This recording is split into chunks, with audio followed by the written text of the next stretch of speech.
लोग ये प्रसाद लेकर कहाँ से आ रही हो? अरे तुम्हें नहीं पता कलावती के घर में कीर्तन था माता रानी का। हाँ वैसे तुम क्यों नहीं आई माधुरी, तुम्हें भी आना चाहिए था। अब कुछ देर बाद कलावती अपने घर से बाहर निकलती है।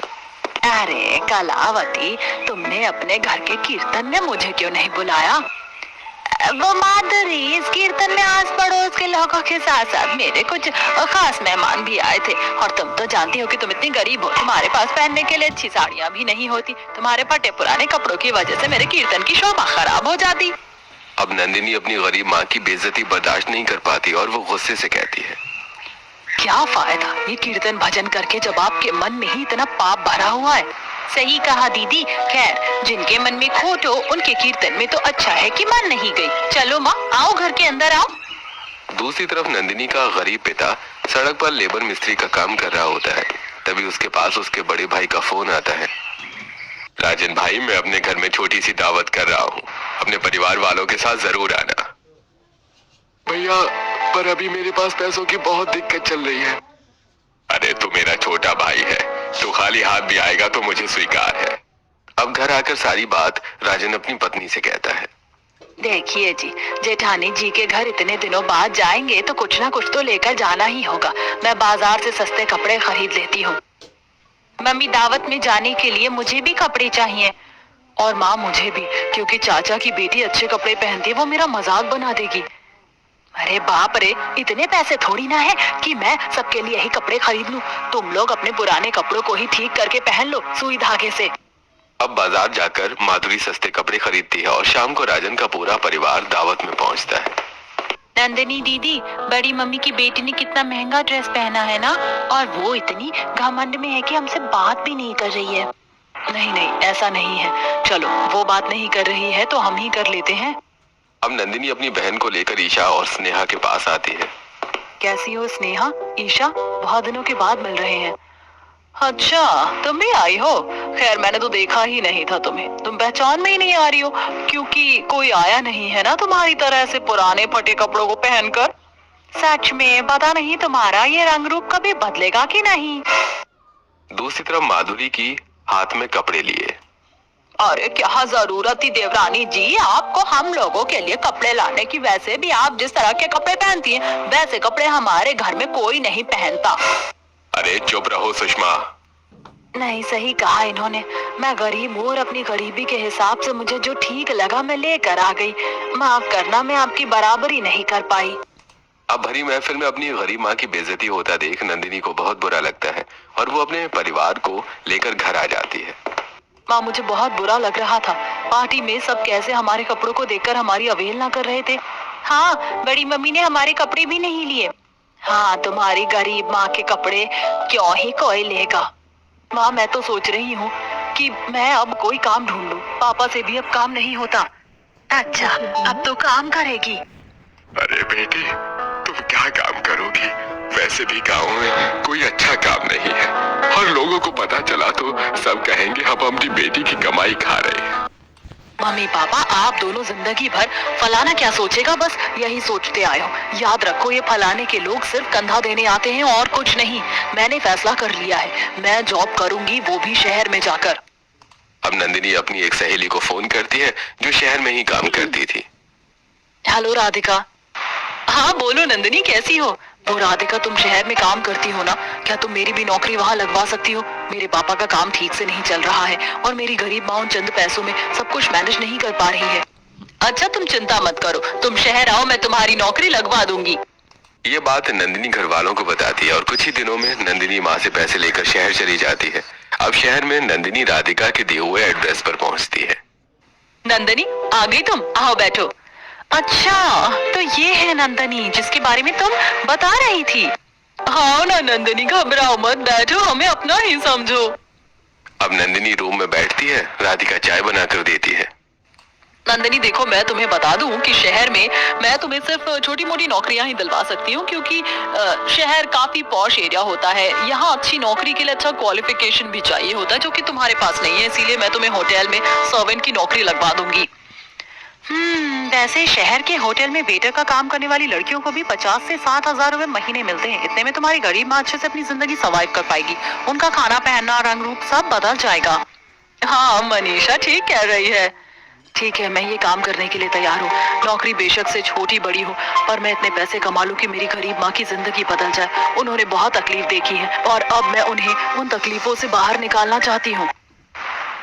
ठीक है, फिर तुम कल से ज्वाइन कर लेना होटल। अब रात को नंदिनी की गरीब माँ उसे फोन करती है। बेटी ठीक ठाक पहुँच गई तू? हाँ माँ, मैं ठीक ठाक पहुँच गई हूँ, नौकरी भी मिल गई है। अच्छा, क्या काम मिला है बेटी? कुछ नहीं माँ, बस कंप्यूटर पर बैठकर सारी डिटेल्स भरनी है और कुछ नहीं। इतने ही काम के मुझे 50 से 60 हजार रुपए मिल रहे हैं। बाप रे, ये तो बहुत है। चल बढ़िया है, अपना ध्यान रख। मम्मी मुझे भी तो दीदी से बात करनी है। दीदी जब आप शहर से गांव आओगी ना तो मेरे लिए कुछ लेकर आना। हाँ हाँ बिल्कुल, शहर की सबसे महंगी ड्रेस लेकर आऊंगी मैं तेरे लिए। अब नंदिनी फोन रख देती है। अब अगले दिन नंदिनी सिंपल सादे सूट को पहनकर एक 5 स्टार होटल में जाती है, जहां वो लोगों को कभी खाना सर्व करती है तो कभी गंदी टेबल साफ करती है। इसी के साथ साथ नंदिनी उस होटल में सभी के झूठे बर्तन भी धोती है। अरे थोड़ा जल्दी काम करो, नहीं हो क्या अभी इस होटल में? चलो फटाफट बर्तन धो, इसके बाद इस होटल की पूरी रसोई तुम्हें ही साफ करनी है। जी ठीक है। अब बर्तन धोने के बाद नंदिनी 5 स्टार होटल की आलीशान रसोई को अकेले साफ करती है। इस गैस पर कितने जिद्दी दाग गिरे हुए हैं, ये चिकनाई तो साफ भी नहीं हो रही है। अब अच्छे से रसोई साफ करके नंदिनी बाहर आती है। चलो रेस्टोरेंट बंद करने का टाइम आ गया है, एक काम करो तुम ये सारी टेबल भी साफ कर दो। अब नंदिनी सभी टेबल को अच्छे से साफ करके पूरे रेस्टोरेंट में झाड़ू लगाकर मालिक के पास आती है। मालिक, सारा काम खत्म हो गया है। ठीक है, इसी तरह से तुम्हें ये सारे काम रोज करने हैं, अब तुम जा सकती हो। अब रात को जब नंदिनी घर आती है तो देखती है कि नंदिनी की दोस्त राधिका, मनीषा, सिमरन सब सो चुके हैं। अब नंदिनी रसोई में आती है, जहाँ खाने पीने का कुछ नहीं होता। अब नंदिनी फ्रिज से सूखे ब्रेड सॉस के साथ खाकर सो जाती है। इसी तरह 2 से 3 महीना गुजरता है और अब नंदिनी हर महीने अपनी गरीब माँ को 50 से 60 हजार रुपए भेजती है। धीरे धीरे नंदिनी शहर में दिन रात मेहनत करके खुद फटे पुराने कपड़े पहनकर सूखी रोटी खाकर अपनी गरीब माँ को इतने पैसे भेजती है कि उन पैसों से नंदिनी की गरीब माँ की आर्थिक स्थिति पूरी तरीके से बदल जाती है। वो खुद का अच्छा घर ले लेती है। इसके साथ साथ नंदिनी की गरीब माँ, उसकी छोटी बहन, पिता महंगे महंगे कपड़े पहनना, अच्छा अच्छा खाना खाना शुरू कर देते हैं। आसपास के लोग नंदिनी की गरीब माँ का बदलते दिन देखकर, क्या बात है माधुरी, तुम्हारी बेटी तो शहर जाकर कुछ ज्यादा ही पैसे कमा रही है लगता है, तभी तो तुम्हारा घर और पहनावा सब बदल गया है। हाँ, मेरी बेटी शहर जाकर कंप्यूटर पर काम करती है और ढेर सारा पैसा कमाती है, जिस वजह से आज हम लोगों की इतनी अच्छी जिंदगी है। अरे तुम कभी अपनी बेटी को शहर से गांव बुलाओ, हम भी तो देखें तुम्हारी बेटी आखिर कैसे रहती है वहाँ शहर में। अच्छा अच्छा, तुम लोगों को मेरी बेटी से मिलने का मन है ना? ठीक है, मैं उसे बुला लूंगी 1-2 दिन में। अब जहां माधुरी गांव में अपनी बेटी की इतनी ज्यादा बढ़ाई कर रही थी, वहीं उसकी बेटी शहर में फकीरों से गई गुजरी जिंदगी जी रही थी। वो सारा दिन होटल में लोगों के झूठे बर्तन, झूठी टेबल साफ करके, रसोई की सफाई करके, पैसे कमाकर अपने माँ बाप को खुशियां दे रही थी। अब रात को जब नंदिनी अपने कमरे में आराम कर रही होती है तो उसकी माँ का फोन आता है। अरे राधिका, तुम्हारे पास कोई अच्छी नाइट ड्रेस है तो दे दो, मेरी माँ का फोन आया है। अगर वो मुझे ऐसे पुराने फटे कपड़ों में देखेंगी तो दुविधा में पड़ जाएंगी, क्योंकि उन्हें लगता है कि मैं शहर में एक अच्छी जिंदगी जी रही हूँ। मुझे अपना ये रूप बदलना होगा। ठीक है, मैं अभी तुम्हें अपनी नाइट ड्रेस देती हूँ। अब राधिका एक सुंदर सी नाइट ड्रेस लाकर नंदिनी को देती है। अब नंदिनी स्टाइलिश नाइट ड्रेस में वीडियो कॉल उठाती है। अरे कब से वीडियो कॉल कर रही हूँ, कहाँ थी तू? वैसे तेरी ये नाइट ड्रेस काफी अच्छी है, देख तेरी माँ ने भी ये नया नाइट ड्रेस खरीदा, कैसा लग रहा है? बहुत अच्छा लग रहा है माँ, ऐसे 2-4 और ले लो, मैं पैसे भिजवा दूंगी। और मेघा कहाँ है? दीदी मैं ये रही, मैंने भी ये न्यू नाइट ड्रेस लिया है, कैसा है? ये भी बहुत अच्छा है, तुम्हें और चाहिए हो तो और ले लेना, मैं पैसे भेज दूंगी। ठीक है दीदी। वैसे दीदी आप तो शहर में बहुत डिजाइनर कपड़े पहनती होगी ना, और आप घूमती होंगी, महंगी महंगी जगह पर खाना खाती होंगी। हाँ, शहर में तो बस यही सब चलता है। मेरी बेटी शहर में बहुत अच्छी जिंदगी जी रही है कि फोन रख देती है। राधिका, ये लो तुम्हारी ड्रेस, थैंक यू। अरे कोई नहीं, वैसे तुम्हारी मम्मी तुम्हें बुला रही है गांव, तो वहाँ पर भी तुम्हें अपना पहनावा और रूप बदलना होगा, क्योंकि तुम्हारी माँ सोचती है कि तुम यहाँ पर काफी लग्जरी लाइफ जी रही हो। हाँ, पर मैं तो सारे पैसे माँ को भेज चुकी हूँ। मेरे पास तो अच्छे कपड़े खरीदने के लिए पैसे भी नहीं है। तभी सिमरन और मनीषा, कोई बात नहीं नंदिनी, तुम हमसे दो दो तीन तीन जोड़ी अच्छे कपड़े लेकर चली जाना। इससे तुम्हारी माँ को भनक भी नहीं पड़ेगी कि तुम्हारा पहनावा गांव में कुछ और शहर में कुछ और है। अब कुछ हफ्तों बाद नंदिनी शहर से अपनी गरीब माँ से मिलने आती है। नंदिनी ने डिजाइनर शॉर्ट ड्रेस पहना हुआ होता है, पैरों में एक्सपेंसिव हील, गले में एक्सपेंसिव नेकलेस और हाथों में ब्रांडेड वॉच के साथ गुची का पर्स होता है। आसपास के लोग नंदिनी का बदलता रूप देखकर, बाप रे, माधुरी की बेटी को देखो, शहर जाकर कितनी बदल गई है, कितने महंगे और स्टाइलिश कपड़े पहने हैं इसने। हाँ, कपड़े इतने महंगे और गले में इतना महंगा हार और पर्स भी देखो कितना महंगा ले रखा है इसने। अब नंदिनी की नजर आस पड़ोस के लोगों पर जाती है। हेलो आंटी जी, आप लोग कैसे हो? आई होप आप लोग अच्छे ही होंगे। और क्या चल रहा है आजकल गांव में? कुछ नहीं बेटी, बस तुम्हारे चर्चे चलते हैं गांव में। तुम्हारा रूप कितना सादा था, कितने फटे पुराने कपड़े तुम पहनती थी, और आज देखो तुम्हारा रूप कितना बदल गया, तुम तो पूरी मॉडर्न हो गई हो। तभी वहाँ माधुरी भी आ जाती है। बेटी तू आ गई। हाय, शहर जाकर मेरी बेटी कितनी बदल गई है, तू कितनी प्यारी लग रही है। तुम लोग देख रहे हो ना, मेरी बेटी गांव में थी तो कैसी थी, अब शहर से आई है तो देखो कितनी मॉडर्न लग रही है। अब माधुरी अपनी बेटी को स्वादिष्ट पकवान बनाकर खिलाती है। अरे माँ, ये सब बनाने की क्या जरूरत थी? मैं आप लोगों को बाहर रेस्टोरेंट लेकर जाती ना, वहाँ खाते अच्छा खासा खाना। अरे बेटी, शहर में तो तू अच्छा खाना खाती ही होगी, अब अपनी माँ के हाथ से खा ले। अब पूरा परिवार एक साथ बैठकर खाना खाता है और फिर आराम करता है। अगले दिन नंदिनी अपने बैग से कई तरह के डिजाइनर ड्रेस निकालकर अपने माँ बाप और बहन को देती है। दीदी, ये डिजाइनर ड्रेस मेरे लिए, ये ड्रेस कितनी स्टाइलिश है। बेटी, ये साड़ी तो बहुत खूबसूरत है। बेटी, मेरा भी तो ये कोट पैंट बहुत अच्छा लेकर आई है, मैं कैसा लग रहा हूँ इसमें? आप सब बहुत खूबसूरत लग रहे हैं। अच्छा बेटी, वहाँ शहर में तुझे किसी चीज की कोई दिक्कत तो नहीं होती है ना? अरे बिल्कुल नहीं पापा, मैं वहाँ बिंदास रहती हूँ, आप इतनी चिंता मत कीजिए। मुझे आप लोगों के माथे पर टेंशन बिल्कुल पसंद नहीं है। अब अगले दिन नंदिनी अपने पूरे परिवार को शॉपिंग कराने ले जा रही होती है। अब नंदिनी डिजाइनर शॉर्ट ड्रेस पहनकर हाथों में स्टाइलिश बैग कैरी किए अपने पूरे परिवार के साथ बाहर जा रही होती है। ये देख आसपास के लोग काफी हैरान होते हैं।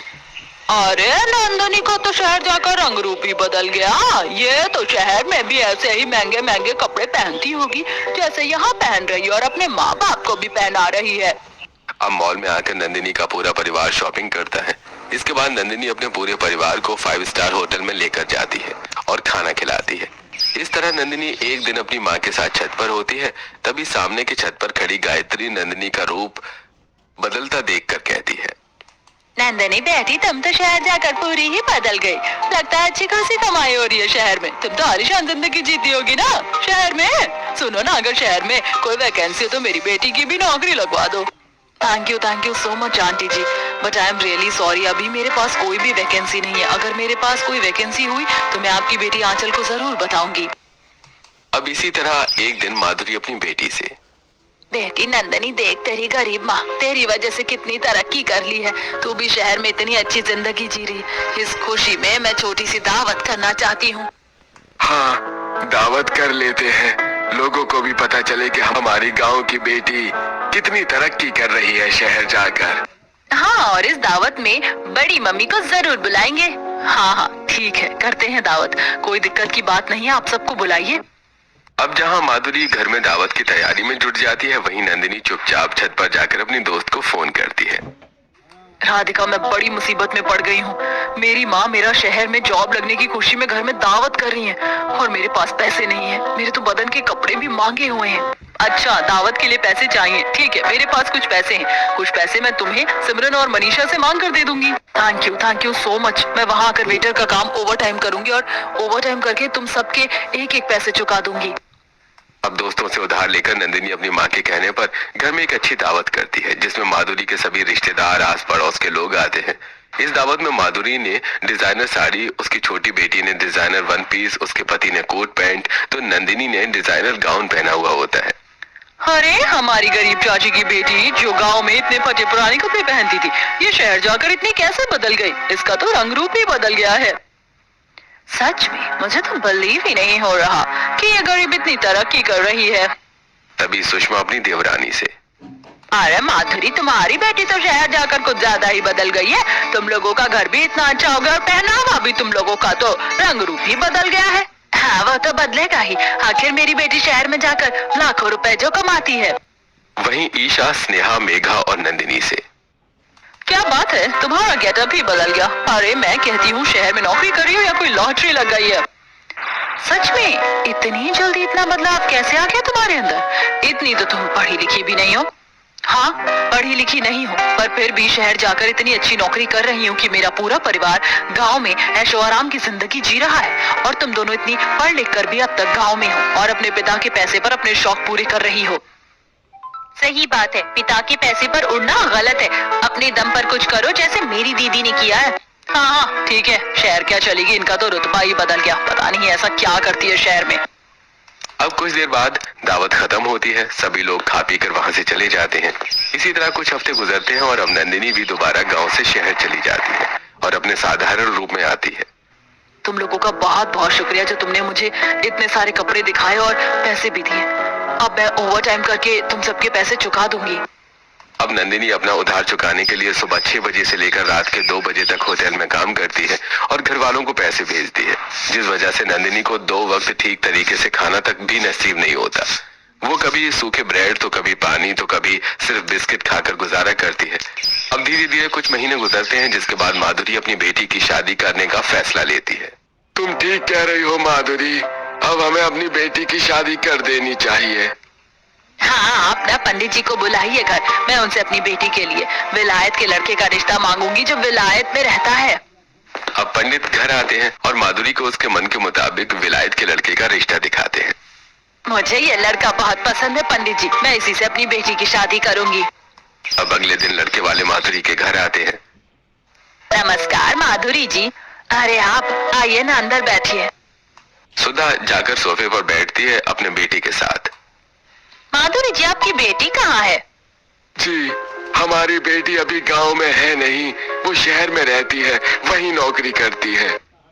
हाँ, रहता तो मेरा बेटा भी विलायत में ही है, अभी बस यहाँ आया हुआ है। शादी करके भी ये विलायत ही चला जाएगा। वैसे लड़की की कोई फोटो है तो दिखा दीजिए। अब मेगा फोन में अपनी बहन की तस्वीर लड़के वालों को दिखाती है।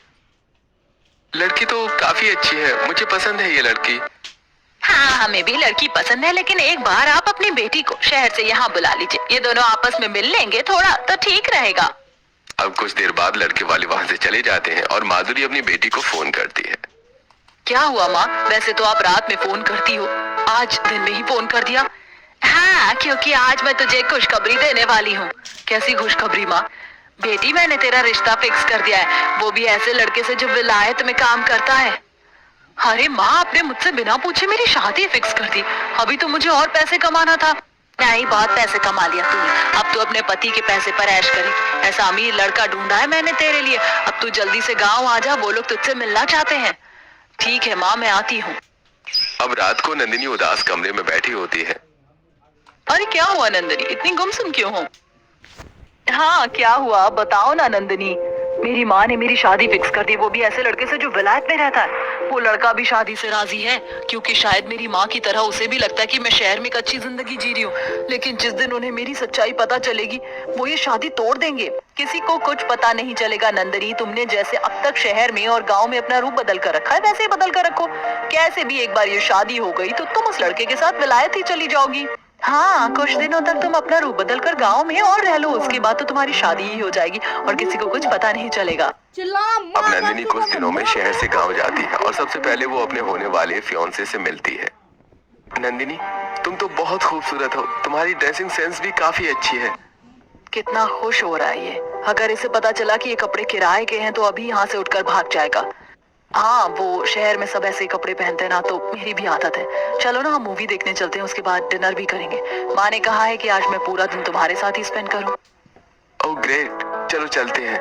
अब नंदिनी सबसे पहले मूवी की टिकट लेकर अनिकेत के साथ मूवी देखती है। उसके बाद रेस्टोरेंट जाकर एक्सपेंसिव खाना ऑर्डर करती है और पिक्चर से लेकर खाने तक का बिल नंदिनी ही पे करती है। फिर दोनों शॉपिंग करते हैं, जहां नंदिनी अपने पैसों से अनिकेत को शॉपिंग करवाती है। अब अनिकेत नंदिनी से मिलकर अपने घर जाता है और सारी बात अपनी माँ से कहता है।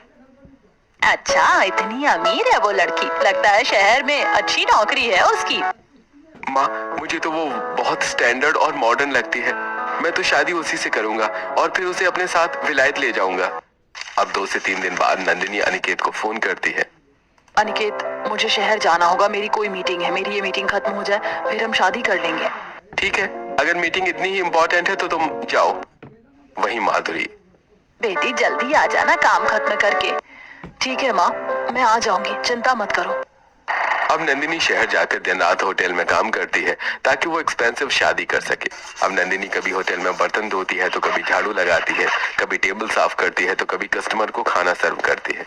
इस बीच नंदिनी इतनी ज्यादा बिजी हो जाती है कि वो अनिकेत के फोन कॉल्स भी नहीं उठा पाती। कई हफ्तों तक ये सिलसिला चलता है जिससे अनिकेत परेशान हो जाता है। नंदिनी तो शहर जाकर पूरी बदल गई। यहाँ तो वो मेरे इतने क्लोज थी और शहर जाकर मेरा फोन भी नहीं उठा रही है।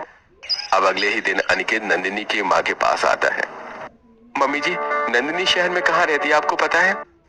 हाँ दामाद जी, उसने एक बार एक एड्रेस तो बताया था, कोई अपार्टमेंट था। अच्छा, अगर आपको पता है तो आप मेरे साथ चलोगी? मुझे नंदिनी से मिलना है। वैसे बेटा मैं तो कभी नहीं गई हूँ शहर अपनी बेटी से मिलने, पर अगर तुम ले जा रहे हो तो मैं जरूर जाऊंगी। अब अनिकेत अपनी माँ और अपनी सास को लेकर शहर पहुंचता है और सबसे पहले वो नंदिनी के अपार्टमेंट में पहुंचता है। हेलो मिस, आप बता सकती हैं कि नंदिनी इस वक्त कहाँ है? जी अभी तो वो होटल में होगी, रात तक आएगी। अरे इस टाइम होटल में क्या कर रही होगी बहू?